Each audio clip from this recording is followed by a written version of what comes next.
C'est quoi l'écologie? C'est des petits gestes de tous les jours qui font du bien à la planète. J'aime ma planète, ouais! Ben moi non. Ça va, je rigole. Hello tout le monde, j'espère que vous allez bien. On se retrouve aujourd'hui dans une nouvelle vidéo et j'avais envie de vous proposer une vidéo dans laquelle je vais vous partager des petites astuces pour pouvoir éviter et limiter le gaspillage alimentaire le plus possible. Si vous ne le savez pas, nous gaspillons en Europe 173 kilos d'aliments par an et par personne. Je trouve que c'est absolument incroyable. Donc à la maison, j'ai développé des petites astuces pour pouvoir essayer de réduire au maximum le gaspillage alimentaire ou en tout cas pouvoir retarder le plus possible mes achats puisque nous sommes en période de confinement. J'espère que cette vidéo vous apprendra quelques petits trucs. Si vous avez aussi des astuces, n'hésitez pas à me les partager en commentaire. Je vous laisse sans plus tarder avec la vidéo.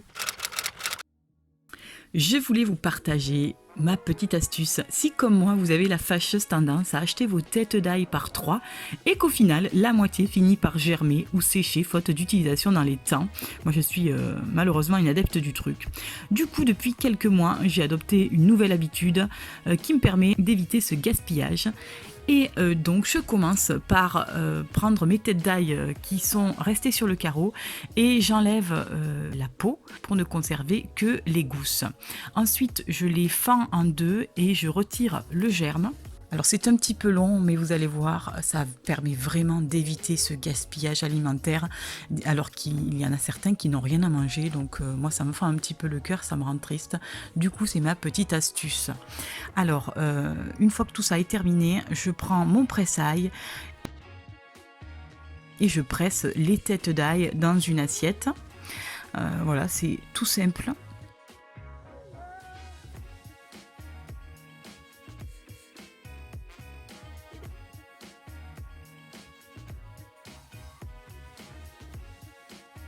Au final, j'en utilise une partie que je viens mettre dans des bacs à glaçons avec un petit peu d'huile d'olive souvent, mais vous pouvez rajouter tout ce que vous voulez, ça peut être du persil pour faire de la persillade.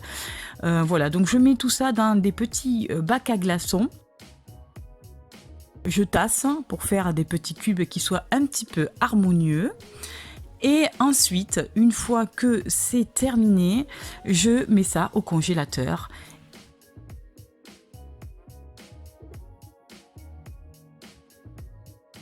Une fois que ça a figé, ça me fait des petits carrés d'ail et je les mets dans un pot en verre que je stocke au congélateur. Ainsi, lorsque je cuisine, je peux sortir de l'ail comme ça et il n'a pas fini au composteur ou dans la poubelle faute d'utilisation.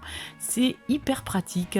Franchement, ça me permet vraiment de ne plus jeter d'ail et je trouve cette astuce intéressante. C'est pour ça que je souhaitais vous la partager.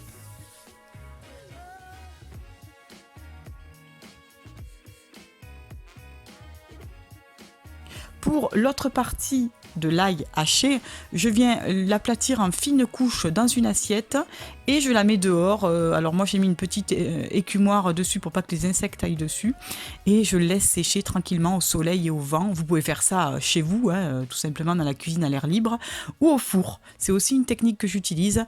La seule différence c'est que ça se colore un petit peu plus. Voilà le résultat une fois réduit en poudre, puisque je viens le mixer dans mon petit mixeur manuel. Ça fait de l'ail en poudre et c'est beaucoup plus savoureux que celui qu'on peut trouver en magasin. Ensuite, on va parler du citron. Alors moi, j'achète souvent des filets de citron bio, mais la vérité, c'est que une bonne partie pourrit souvent et je suis obligée de les jeter. Donc maintenant, pour éviter ça, dès que je vois que je me sers pas forcément du citron qui reste, je le coupe en deux et je mets le jus de citron dans des bacs à glaçons, là encore, pour pouvoir le réutiliser lorsque je cuisine ou par exemple le mettre dans des boissons.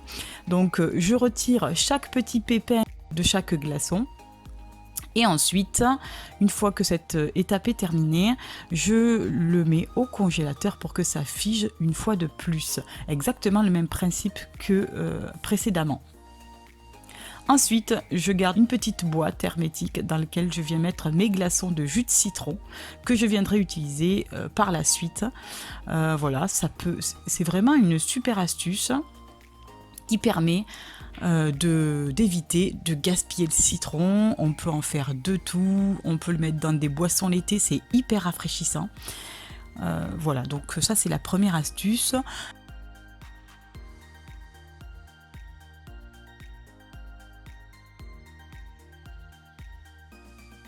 La deuxième petite astuce avec le citron, c'est que une fois que j'ai extrait le jus, je viens prélever le zeste de citron et je le fais sécher encore une fois à l'air libre.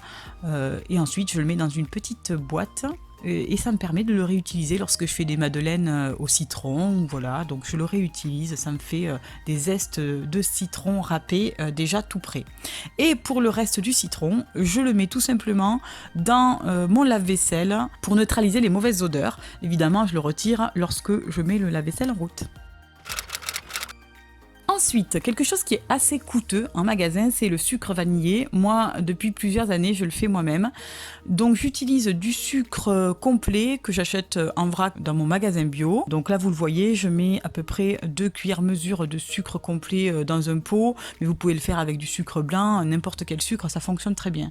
Ensuite, je viens ouvrir des gousses de vanille et je retire toutes les petites graines. Je gratte bien la gousse pour extraire toutes les graines puisque c'est elles qui vont parfumer mon sucre par la suite.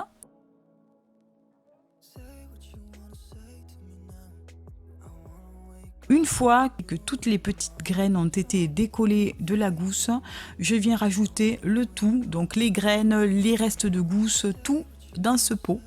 Je secoue bien et je le laisse reposer plusieurs jours pour que le sucre s'imprègne bien du parfum délicieux de la vanille. Et ça nous fait un sucre vanillé. C'est beaucoup plus économique. Je le stocke comme ça dans mon petit placard et je l'utilise pour cuisiner.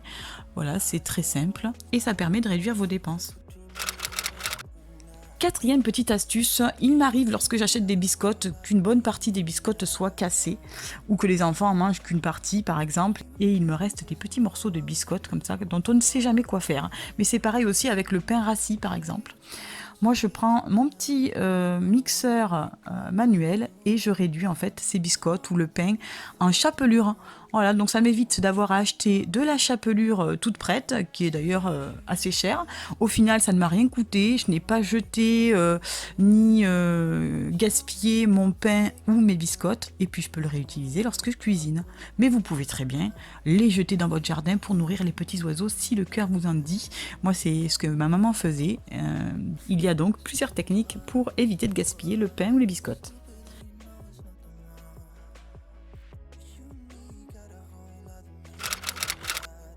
Ensuite, vous le savez, pendant le confinement, nous ne pouvons pas aller chez le coiffeur ou, pire encore, chez l'esthéticienne. Ce que je vous propose, c'est une recette de cire orientale, donc zéro déchet, qui vous permettra peut-être d'épiler quelques poils récalcitrants pendant ce confinement, à moins que vous souhaitiez ressembler à Chewbacca, chacun son délire. Je commence par mettre 6 cuillères de sucre en poudre et un petit peu d'eau, et je viens faire fondre le tout. J'y ajoute le jus d'un citron et je remue et je mélange bien ces ingrédients de façon à ce qu'ils soient totalement homogènes. Et ensuite, j'ajoute 2 cuillères à soupe de miel. Donc un miel tout à fait basique. Voilà, moi je ne prends pas un miel de qualité pour faire cette recette. Et ensuite, on vient faire chauffer comme pour faire un caramel. Alors attention, cette recette est très dangereuse. Si vous n'avez pas l'habitude de faire du caramel, je vous déconseille de faire cette recette. Le caramel a une température extrêmement élevée. Vous pourriez gravement vous brûler. Ne risquez pas les brûlures au 3e degré si vous ne maîtrisez pas cette technique.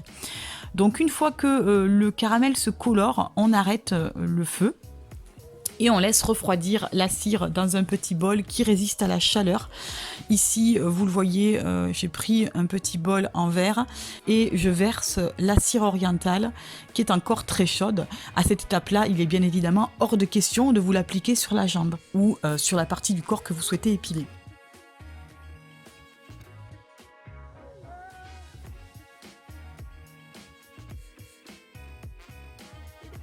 L'étape du caramel est très courte, par contre le refroidissement du caramel est plutôt long.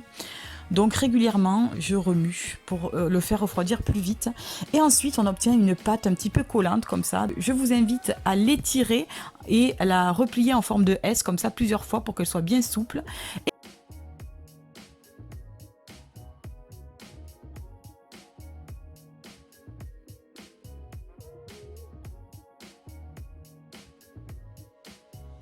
Et ensuite, vous l'appliquez sur la jambe. Alors ici, c'est la jambe de mon amoureux, je vous rassure, qui souhaite s'épiler. On appuie fortement et on vient tirer. Et ça fonctionne. Alors, c'est pas miraculeux quand même, hein. Il reste quand même des poils. Mais ça peut être une petite astuce pour éviter de ressembler à Chewbacca pendant le confinement.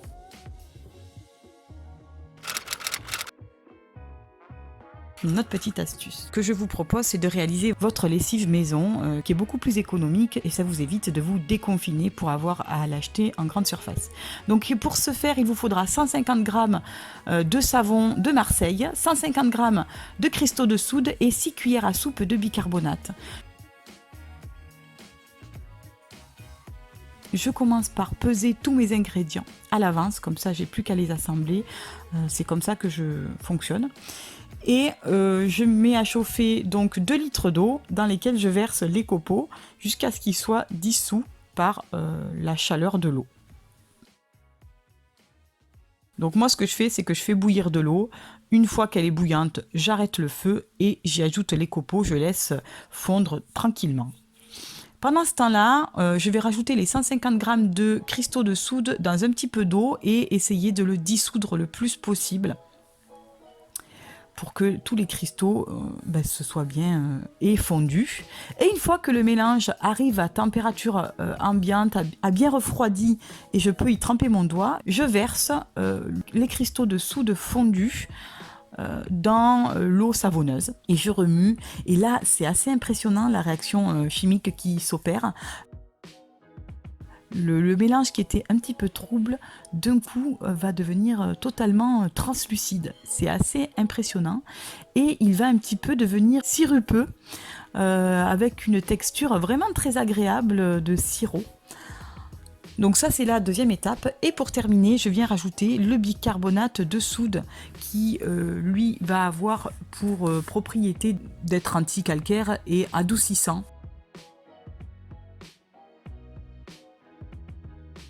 C'est la seule recette de lessive qui me correspond vraiment. Je la trouve vraiment super. Ensuite, je mélange bien et je rajoute les huiles essentielles que je n'ai pas filmées ici.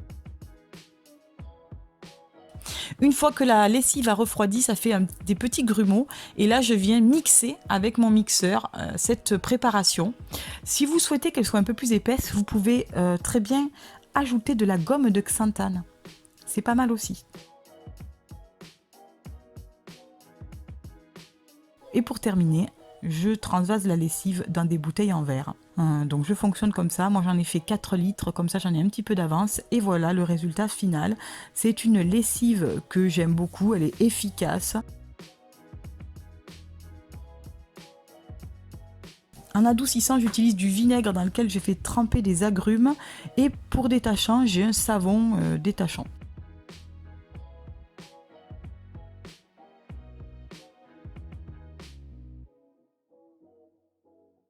Pour laver mon linge, je remplis un petit verre avec cette lessive. Vous voyez sa texture, elle est juste magique.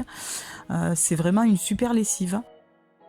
Beaucoup d'entre vous me demandent si ça encrasse ma machine. Eh bien, cette recette-là ne l'encrasse absolument pas. Avant, j'en ai tenté d'autres qui étaient vraiment pas top, très gluantes. Alors oui, ça encrassait pas mal. Mais celle-ci, c'est vraiment la recette que j'aime d'amour. Voilà, une recette dont je ne pourrais plus me passer. Et le linge est propre. Encore une petite astuce, pour éviter de me déconfiner pour aller à la boulangerie tous les jours, je fais mon pain moi-même. Ce que je fais, c'est que je viens mettre dans un saladier 500 g de farine, j'y ajoute 2 petites cuillères à café de sucre et de sel, et j'y ajoute aussi des graines. Notamment des graines de chia, du sésame, des graines de tournesol, etc. Et j'y mets bien sûr de la levure de boulanger, soit fraîche, soit déshydratée. Je pétris bien avec mon robot et je laisse reposer 1h30 à peu près, même plus longtemps. Une fois qu'elle a reposé, vous avez vu, elle gonfle énormément. Et là, je viens tout simplement faire des pâtons que je dépose sur ma plaque de cuisson. Je forme du pain que je viens décorer avec des petits épis de maïs ici. Mais c'est une étape qui est totalement facultative. Je laisse encore à peu près une demi-heure pour que le pain gonfle de nouveau.